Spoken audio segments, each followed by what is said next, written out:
making music. This is one of the most I feel like it's really things. vague. I'll just say right now. No, but I think it's super important. Like, if you're a musician, you need to be heard, right? Yes. Like, if you make music, but nobody hears it, did you really make music? Did you really make music? Right? So the next one was kind of what you already talked about, but like how to network. Like people, I guess this is a really good topic because it's like saying like, how do I make friends? Right? Like, yes. How do I talk to people, or like, how do I be in these spaces? Like, and you know, some people, they just don't have the tools, or they're not aware, they don't know. Yes. And networking can be scary. Oh, it especially can if you're be. an introvert, or if you are just not somebody who's very talkative. It can be like quite terrifying. Yeah. Okay. So networking. The first I would say is find something you're passionate about, and then find other people who are in that same field who are also passionate about what it is. Yeah. Because when you find those people with, like interests, you're going to be able to make that connection, right?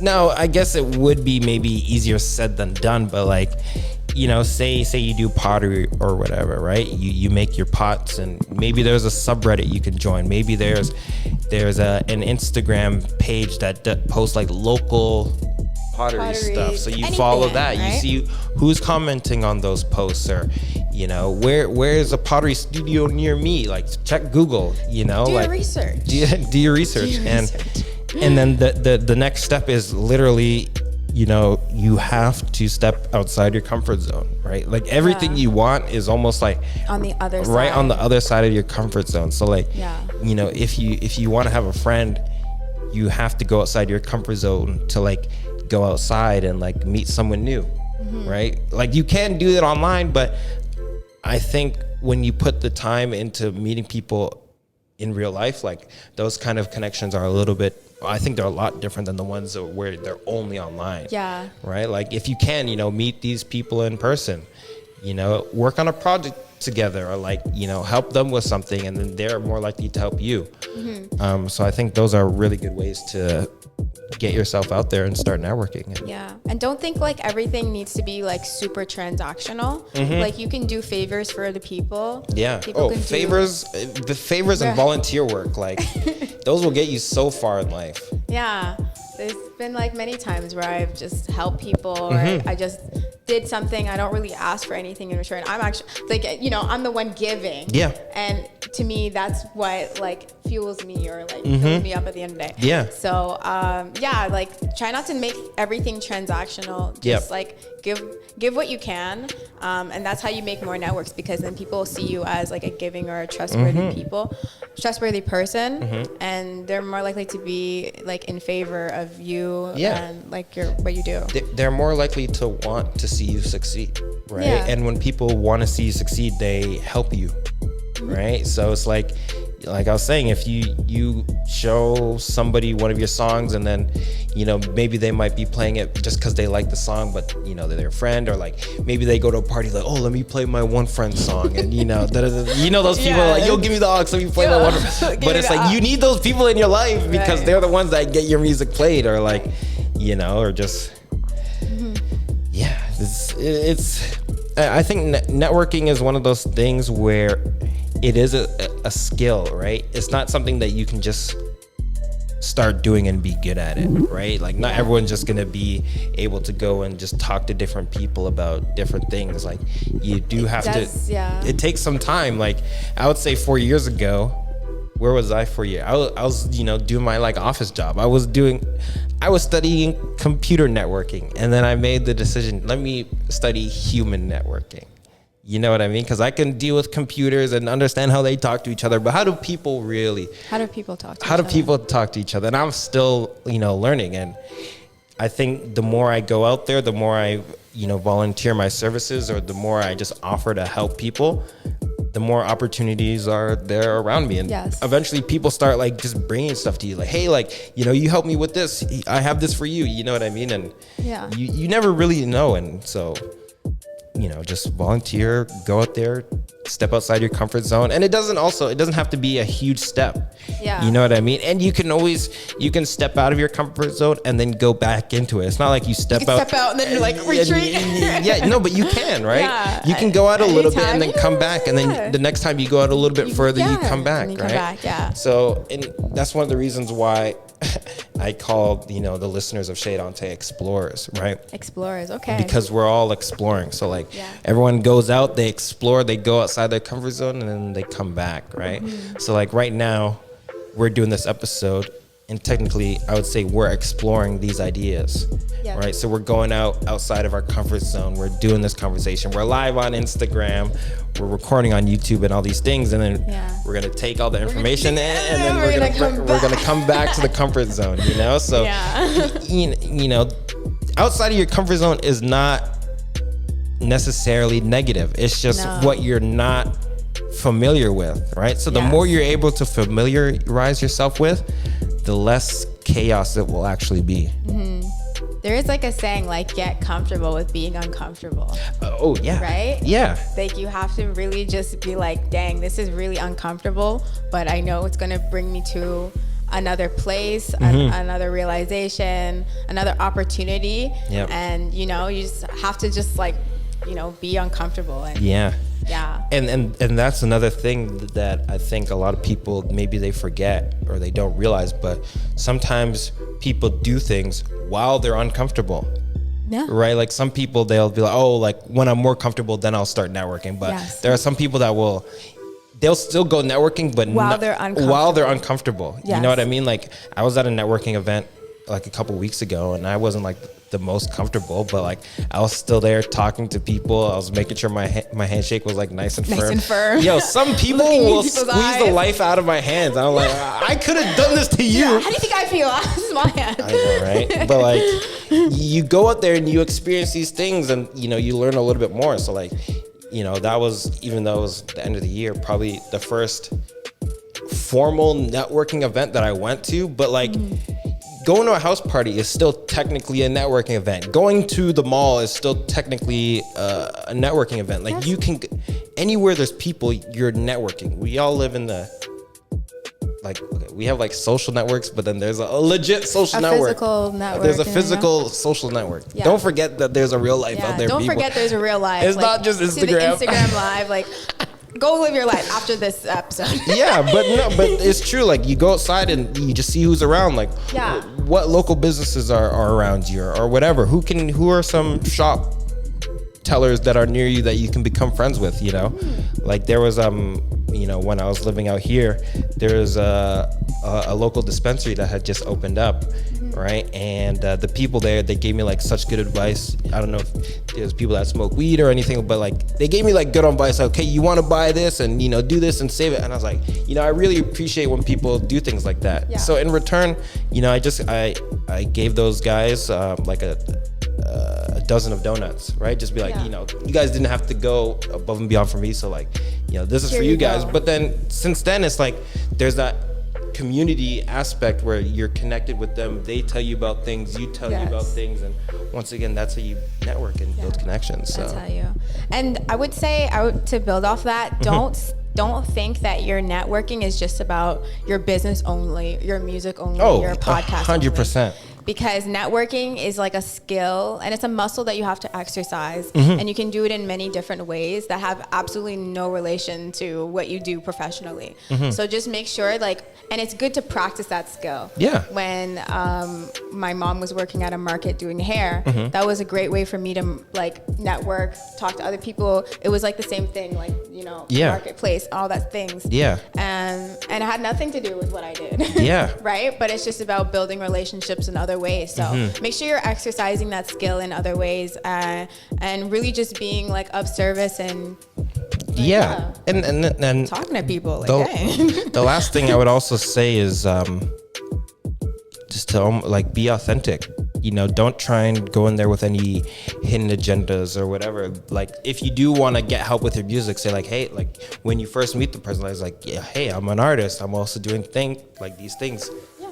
Let these people have know those things about you, so that if they do have an opportunity, they can help you with what it is that you're actually looking to help. Whereas if you're just like, oh, you're just trying to be this person's friend, so that way eventually they can put you on, but they never knew you did music. How are they going to put you on until like 4 years down the line? Like, yo, I've been a rapper for 4 years.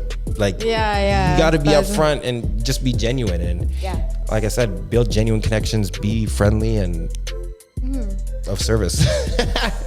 And if the people fall off, they fall off. Like exactly. There will always be like more people to come. So exactly, 100%. Do we have any more questions in the IG right now? Technical difficulties. Not really any questions. Okay. To be honest, just like a lot of people that joined. Okay. So, I mean, if you have questions, definitely put them in the chat down below and we'll get to them. Yeah. But yeah, we'll just keep going. So yeah, we talked about how to get yourself heard, how to network. And now we're going to talk a little bit about music compositions. Yes, this is your wheelhouse. This is my little go for it. If I have any music questions, composition. I'll ask you questions as you're going. But yeah, go for it. I feel like I have a butter tart in my teeth, but it's just the camera. Yeah. I think you're good. I'm okay? Yeah, you're good. Like the whole time. Like, Dante, why didn't you say anything? I didn't notice. Okay. Yeah, we're gonna talk about music composition because it's a very big world. It's a big spectrum. It can be anything from lyrics to actual notes on a paper to just notating it down in any kind of way. Okay. So a lot of people don't know this, but as soon as you write something down, it's technically legally copyrighted to the artist or whoever wrote it, right? So, which is always a good thing because, you know, copyright protection laws, it's like this, oh my God. It's a mess. It's a mess. Yeah. But yeah, so with music composition, and if you are an artist and you're a musician, always make sure that you in some way have copyrighted your music quite literally in a physical or digital format. Okay. This art back here is technically copyrighted. If they signed it and put their date, then it's it's theirs, right? Yeah. It's their original work. So you should always sign it. Always sign out, always sign off, date your music and whatever. And so yes, if you're an artist, always make sure that you have your music in some kind of format, and that it's kept safe, right? Like on a disc or drive or something, a library or something like that. A CD, like literally anything, like, and that's what constitutes something as yours or legally copyrighted. I looked at so many laws and it was it's just a mess. It's like a mess, and it's like just like there's just so much like when it comes to like intellectual property. Yeah. Like intellectual property is like your mind. Yeah. And like what you've like put out there, what you've come up with. Yeah, like physically intellectual property. So it's crazy. So with music composition, yes, always like have it written out and always make sure your stuff is original or always credit the person that you are taking the music from, right? Okay. Especially if it's a cover or something, right? Yes. So always credit the person who did the original work. A lot of people don't know this, but like Whitney Houston's, what was it? Whitney Houston's I Have Nothing? One of her hit songs. I don't know Whitney Houston like that. You don't know Whitney Houston like that? You don't even know Whitney Houston like that. You're like, yo, what's the song? I was like, what's the song? One of her hit songs is actually from Dolly Parton, and she needed to credit her on that, right? Okay. Because Whitney Houston made millions, but Dolly Parton actually made even more because it's actually hers. So anyways, yes, you always want to make sure that if you're doing a cover, credit the person that you're doing it, include them in the work because they technically own rights to the song. Yes. And always make sure if you're doing original work, like make sure it is really yours, like it's come out of your head, like as original as possible. And there's always like a little room for like, I guess, like same think. Yeah, like interpretation. Like you could take Romeo and Juliet, right? Romeo and Juliet love situations. Yeah. Somebody could write the same song, could write the same story, but call it something else. Yes. Steve and Tom. Steve and Tom, that's so funny.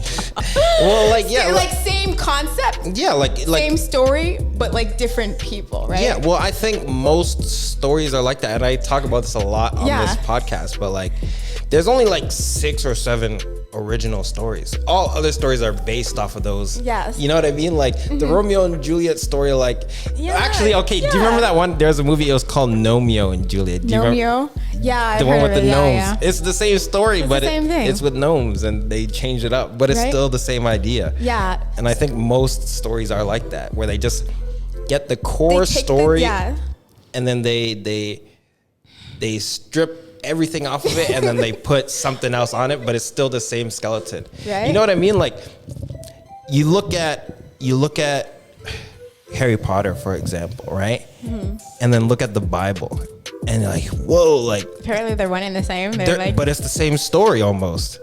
Like, I didn't actually know that because I don't watch Harry Potter. No, but I know, but if you're religious, you're not allowed to, watch Harry Potter. But at least I wasn't. Like my mom never let me watch Harry Potter until I was older. But anyways, if you look at the books, it's like these stories are the same. It's like, whoa, like they gotta go and get the chalice. Who is this, King Arthur? Or they gotta get the goblet of fire? Like they gotta go in the underworld and fight a snake. Who are you, Osiris? Like, what is this? Oh, okay. I actually never really made those connections, but you gotta listen to more of the podcast. That's all.